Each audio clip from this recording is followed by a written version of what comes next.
One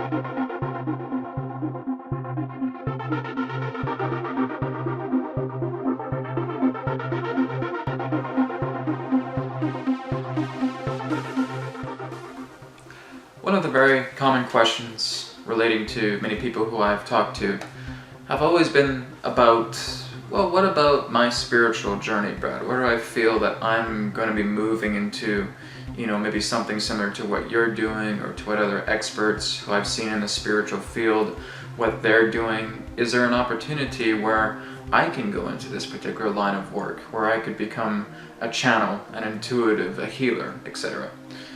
And the basic response is that you're basically doing that already. As I've already talked about previously in other videos, that everybody really is a channeler. Everybody really is a healer. But basically what's happening is that you're bringing about a theme that is much more adaptable to yourself. It's your own unique creation. So each and every single one of us do not always have to be on a spiritual journey. Each and every single one of us has our own unique path. Because every time that we're acting through the expression of ourselves, we're enacting ourselves through spirit. Spirit is always going to follow us on any particular journey that we want to do. Well, some may say, well, Brad, all I'm doing right now is just listening to you, watching this video and having a little notepad. I'm not really doing much. Of course you are. You're listening. You're paying attention to a reflection, an expression of yourself that's coming through spirit, and you've decided to give this value.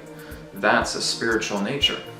So even if you are a janitor, a custodian that's working in a shopping mall or working to clean government buildings or, being a residential housekeeper, whatever it may be, being a chauffeur, you're literally having a spiritual enactment through the expressions that you're doing.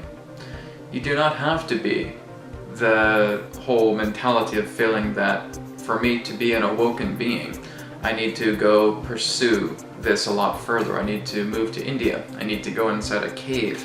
I need to meditate in there for a few years. I want to follow astral projection. I want to learn how to be more one with the cosmos. I want to be able to learn energy healing from monks, etc.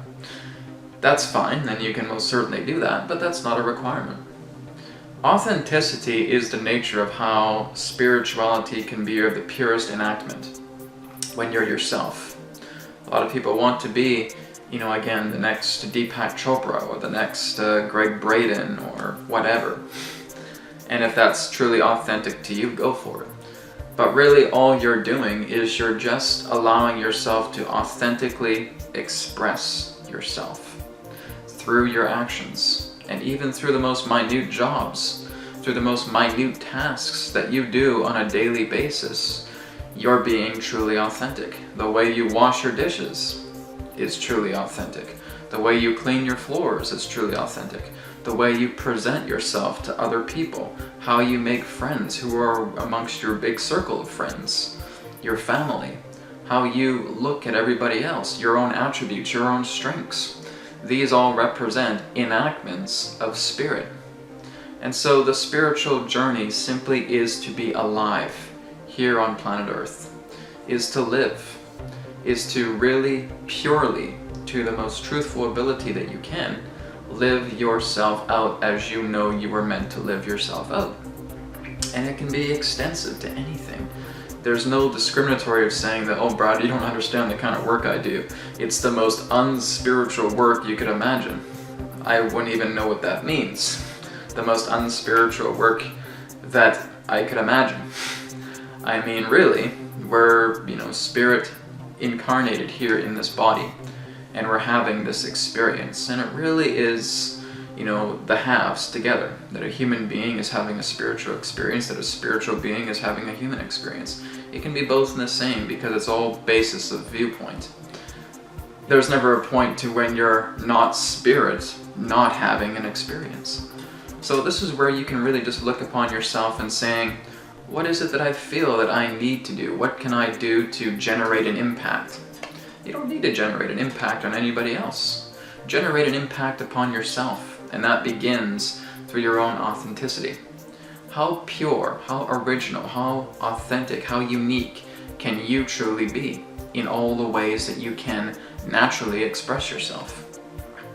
We're not here to, seek the multi-million-dollar dream. We're not here to seek everything that feels that I'm going to be Mr. or Mrs. Popular amongst everybody, and everybody's going to know my name.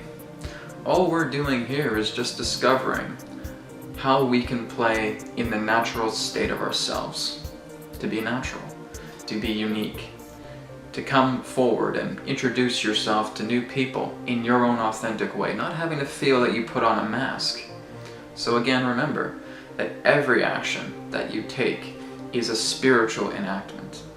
Even at times to where you feel you have to put on that mask, where you have to put on that image, because that's just spirit taking this mask and saying, okay, I'm going to put this on now. So it's the decision in regards through flattery or through image that causes you to put on that mask. But again, that still is a spiritual experience. That still is something that has been enacted through spirit. You can't escape it. Every single person, 7 billion people on the planet, are having a spiritual experience. There's no avoiding it, because you are experiencing reality as spirit. Can't be avoided, can't be unexperienced. It is what it is. So enjoy yourself. Be authentic, be unique to yourself. Explore exactly what you know you're doing now, and do it in the most authentic, unique way that you know how to do it. Not from somebody else, but from yourself. I'm Brad Johnson. Thank you very much for watching. Feel free to check out consciousmatrix.com for more videos of the In Your Power series and much more. Thank you again. Take care. Much love. Namaste. And may it be well with you.